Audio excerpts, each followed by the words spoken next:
क्या पथ पर चलना क्या, जिस पथ पर बिखरे सूल न हो, उस नाविक की धैर्य परीक्षा क्या, जल धाराएं प्रतिकूल न हो। जो लोग कहते हैं कि भूगोल बहुत बोरिंग सब्जेक्ट है, हमें बहुत दुख होता है इस बात को आता सुनकर है कि के। मीरा केशव जैसी तुलसी सूर कबीर, किस भाषा की है भला हिंदी जैसी यह तकदीर। सुखम आराध्य सुखतरम आराध्य विशेषता ज्ञान लवर अल्पदूर विदग्धम ब्रह्माप नरम तो न गांव रंगे। एरिया में सर लड़कियों के लिए होम साइंस ही सबसे अच्छा माना जाता है।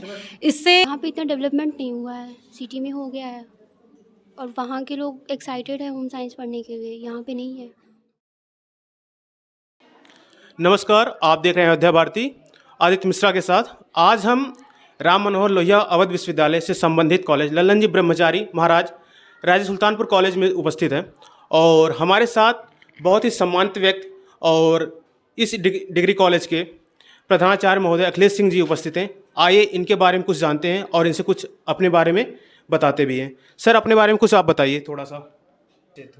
हाँ, तो डॉक्टर अखिलेश कुमार सिंह, हम यहीं आपके बगल 25 किलोमीटर की दूरी पर मेरा गांव है, वहीं के रहने वाले हैं और हिंदी पढ़ाते भी हैं।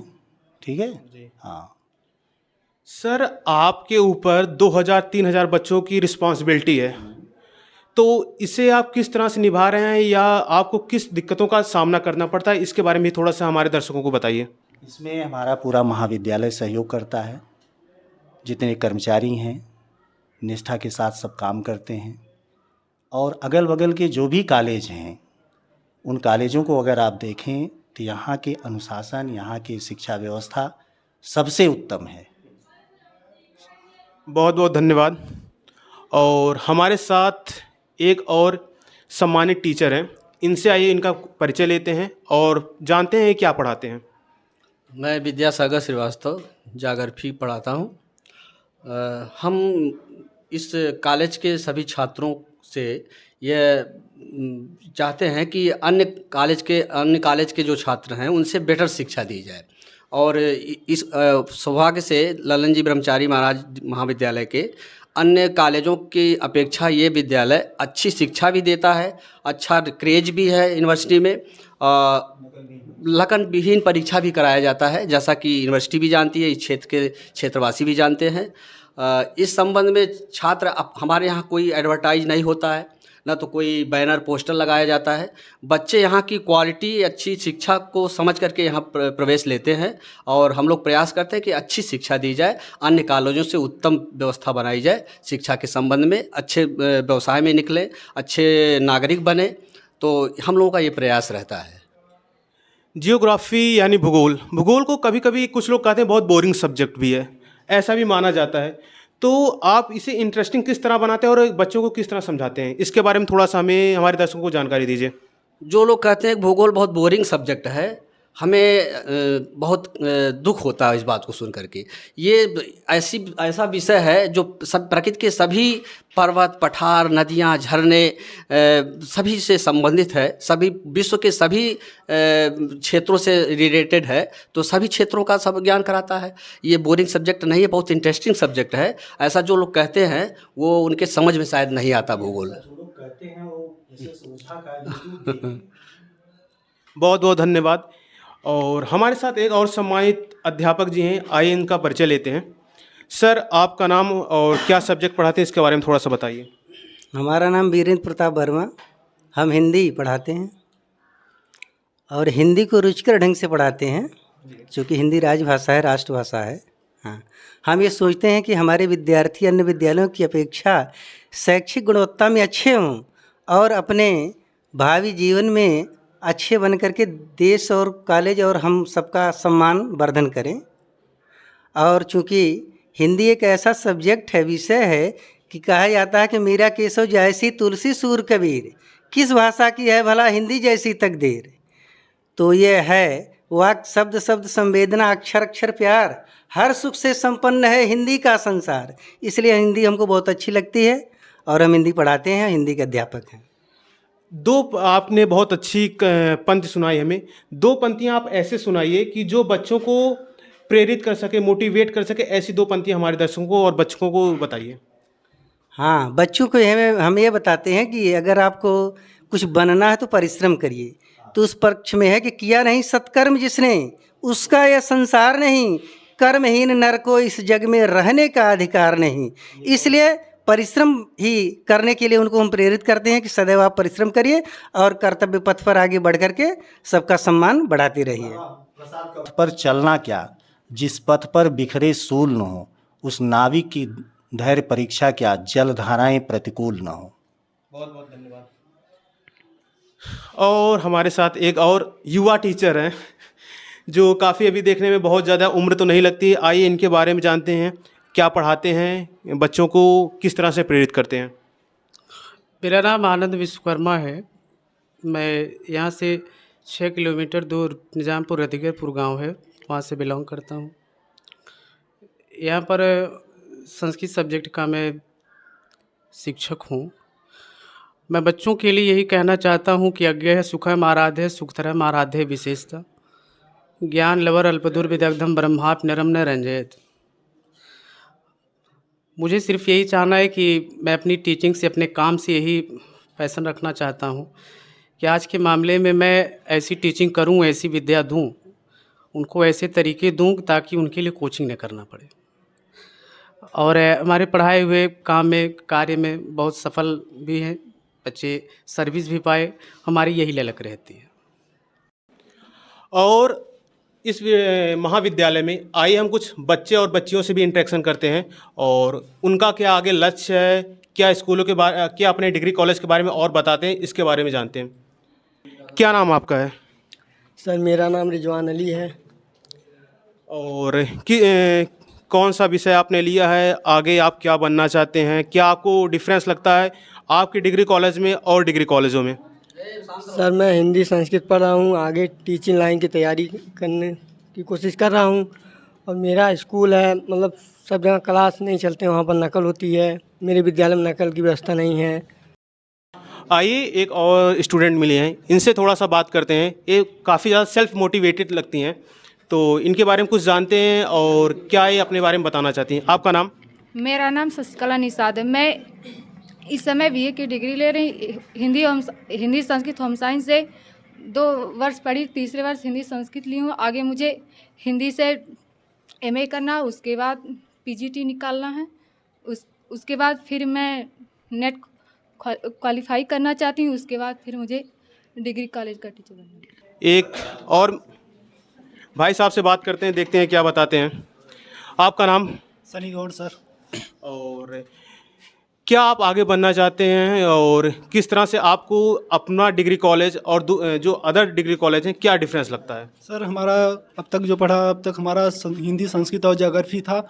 आगे अब 3rd ईयर में हमारा हिंदी संस्कृत, आगे हम चलकर टीचरी लाइन में जाना चाहते हैं। इसके लिए हम बीएड करना चाहते हैं, तो उसमें हमें ये स्कूल हमारा बहुत ही बेहतर स्कूल है। यहाँ पर हमें पढ़ाई के मामले में बहुत ही अच्छे अच्छे योग्य टीचर भी मिले हैं और इसलिए यह हमारा स्कूल जो हमें बहुत अच्छा लगा अदर स्कूलों की अपेक्षा।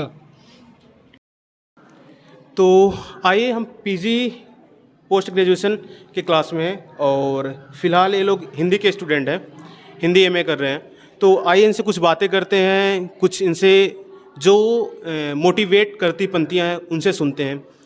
तो अपना आप नाम बताइए। मेरा नाम है अलका यादव। तो यादव जी, आपका आगे क्या एम है, क्या आप करना चाहती हैं? मैं टीचर बनना चाहती हूँ। और कुछ ऐसी पंक्तियाँ सुनाइए जो आपके बहुत आपको मोटिवेट करती हैं, आपको जो बहुत पंक्तियाँ पसंद हो, उसके बारे में उससे 2 पंक्तियाँ आप सुनाइए। डर लगता था मुझे भी फासला देखकर, और मैं पढ़ता गया रास्ता देखकर। खुद ब खुद आती गई मेरे पास मेरी मंजिल मेरा रास्ता देखकर। बहुत सुंदर पंक्तियाँ इन्होंने सुनाई। आइए कुछ और लोगों से बात करते हैं। क्या नाम आपका है? प्रिया मोदनवाल। मोदनवाल जी, आप ये बताइए, आप एमए हिंदी कर रही हैं, आपको ये सब्जेक्ट और सब्जेक्ट की जगह क्यों पसंद है, इससे बारे में थोड़ा बताइए। क्योंकि मेरी हिंदी मातृभाषा है। शुरू से हम हिंदी को पढ़े हैं, इसलिए हिंदी अच्छा लगता है। आइए एक और विद्यार्थी से बात करते हैं। अपना परिचय दीजिए आप। सीधी मौर्य। मौर्य जी, आप हिंदी एमए कर रही हैं और फिलहाल कुछ लोगों को लगता है कि हिंदी बहुत ज़्यादा लेंदी सब्जेक्ट है, बहुत ब्रॉड उसका सिलेबस है। तो आप ऐसे ब्रॉड सिलेबस आपको क्या लगता है, अगर लगता है तो आपने इसे क्यों चुना? क्योंकि अच्छी है, हमारी मातृभाषा है, पढ़ना मतलब इसमें थोड़ा ज़्यादा रुचि है इसलिए। आगे आप क्या बनना चाहती हैं? टीचर ही। जी। और हम आप पहुँचे एक होम साइंस की क्लास में, जहाँ पे एक सम्मानित अध्यापिका हैं जो लोगों को गृह विज्ञान पढ़ाती हैं। आइए उनका परिचय लेते हैं और उनके बारे में कुछ जानते हैं। सर मेरा नाम प्रतिमा यादव है। मैं होम साइंस पढ़ाती हूँ यूजी में भी और पीजी में भी। मैं नेट क्वालिफाई हूँ और मेरा पीएचडी भी हो रहा है राजस्थान से। और सर मैं होम साइंस पढ़ाती हूँ बच्चों को। और मैं बता दूं सर, होम साइंस की स्टार्टिंग इसलिए की गई कि महिलाओं की स्थिति पहले के समय में बहुत ही ख़राब थी, जो कि अभी न्यू सिलेबस जो आया है नई शिक्षा नीति के तहत उसमें दिया भी गया है महिलाओं की दशा, तो उसी के सुधार के लिए होम साइंस लागू किया गया था। और मुझे लगता है कि बहुत ही अच्छा है ये लड़कियों के लिए। और ख़ास तौर से आपने जो कहा कि लड़के भी पढ़ते हैं, लेकिन यहाँ लड़कियाँ ही पढ़ रही हैं, तो गांव एरिया में सर लड़कियों के लिए होम साइंस ही सबसे अच्छा माना जाता है। इससे स्कोप में ये टीचिंग भी कर सकती हैं, अपना बिजनेस भी कर सकती हैं। अगर ये लड़कियाँ कुछ भी नहीं करती हैं तो इतनी परिपक्व तो हो ही जाएंगी कि अपने घर को अच्छी तरह से संभाल सकें, सुगृहिणी बन सकें। जी सर। बहुत अच्छा जवाब आपने दिया। तो आइए कुछ और लोगों से बात करते हैं। तो काफ़ी लोग यहाँ पे बात करने में शर्मा भी रहे हैं, काफ़ी लोगों के चेहरे पर मुस्कान है कि देखते हैं। आइए देखते हैं कौन क्या गृह विज्ञान के बारे में जानता है और क्या बताता है। बताइए आप। मेरा नाम निशा सेठ है। मैं BA first year 3rd semester में हूँ। मेरे पिताजी का नाम श्री राजेश सेठ है और माताजी का नाम नीलम देवी है। और होम साइंस, जैसा कि होम साइंस मैम बताएं कि मतलब ये लड़कियों के लिए अच्छा विषय है। हाँ, बाकी मतलब ये विषय के द्वारा लड़कियों के लिए अच्छे गुण की प्राप्ति हो जाती है। वो सिलाई और ये खाने बनाने जैसे और कार्यों को अच्छे से सीख लेती हैं। और मतलब गृह विज्ञान विषय द्वारा वो आगे मतलब अगर टीचिंग के द्वारा वो अन्य कार्यों सिलाई के द्वारा अपने बिजनेस के आगे बढ़ा सकती हैं। और देखते हैं कि गृह विज्ञान में जैसे बताया कि बहुत ब्रॉड सब्जेक्ट है, तो आइए कुछ लोगों से और मिलते हैं। गृह विज्ञान जो सब्जेक्ट है उसमें आप जैसे सिलाई, कढ़ाई, बुनाई, खाना बनाना और क्या क्या चीज़ें आती हैं गृह विज्ञान में? गृह विज्ञान में खाना बनाना जैसे सिलाई, बुनाई, कढ़ाई और घर संभालना अच्छे तरीके से, घर की साफ सफाई अपने तरफ से सब कुछ कर सकते हैं अच्छे से। और जैसे गृह विज्ञान में यहाँ पे देखा जा रहा कि बच्चे नहीं है, यहाँ पे विद्यार्थी लड़के स्टूडेंट नहीं है, जबकि यहाँ पे जितने भी देखा जाए सब लड़कियाँ स्टूडेंट है। तो ऐसा क्या यहाँ पे दिक्कत है कि लड़के नहीं पढ़े, गृह विज्ञान नहीं पढ़े? इसके बारे में कौन बताएगा? आइए पूछते हैं, बताइए। यहाँ पे लड़कियों को ही देखा जा रहा है कि गृह विज्ञान पढ़ रही हैं, लड़के यहाँ पे गृह विज्ञान नहीं पढ़े। आपको ऐसा क्यों लगता है कि यहाँ पे लड़के गृह विज्ञान नहीं पढ़े, जबकि लखनऊ, दिल्ली और जगह पे देखा जाता है कि वहाँ पे लड़के भी गृह विज्ञान पढ़ते हैं? आपको ऐसा क्यों लगता है कि यहाँ पे नहीं पढ़ रहे हैं? यहाँ पे इतना डेवलपमेंट नहीं हुआ है, सिटी में हो गया है और वहाँ के लोग एक्साइटेड है होम साइंस पढ़ने के लिए, यहाँ पे नहीं है। आप गृह विज्ञान पढ़ के आप आगे क्या करना चाहती हैं? अपना बिजनेस स्टार्टअप, या जैसा मैम ने बताया कि ठीक है अगर अपना बिजनेस स्टार्टअप नहीं करती हैं तो सफल गृहिणी बन जाती हैं, तो क्या आप सफल गृहिणी होना चाहेंगी कि एक आप अपना रेस्टोरेंट या होटल खोलना चाहेंगी? आज के टाइम में दोनों इम्पॉर्टेंट है, मैनेजमेंट का कोर्स करना है। चलिए, बहुत बहुत धन्यवाद। हम लोगों ने इंटरेक्शन किया यहाँ के जो विद्यार्थी थे, तो आप लोग हमारे साथ बने रहिए, ऐसे नए नए एपिसोड आते रहेंगे। आपको अयोध्या भारती देखते रहिए। बहुत बहुत धन्यवाद।